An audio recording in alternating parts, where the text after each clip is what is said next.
हा जो क्वेश्चन आहे ना पॉवर सिस्टीमचा आहे बरं का.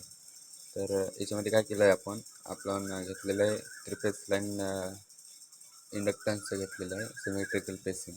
त्याची आपण डायग्राम काढायची ही I B I C I C इक्वेस्ट असतात आणि त्याच्यानंतर हे फॉर्म्युला आहे plus linkage conductor A conductor B आणि सी 1 2 3 ठीक आहे. त्यानंतर ही आपण त्याला फुरियर ट्रान्सफॉर्म करून ही व्हॅल्यू काढायची आपण त्याच्या या सगळ्यात टोटल प्लस लिंकेज सोपं आहे एकदम.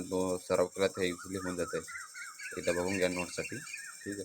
वन नाईट शूसाठी ह्या नोट्स यूज करा ओनली सजेस्ट करतो. त्याच्यानंतर ह्या पेजवर आलं की सिमेट्रिकल पेसिंग आहे फॉर्म्युला येते सगळे. तर आपण निश्चित व्हॅल्यू फाईन काढायची आयची आपल्याला फक्त.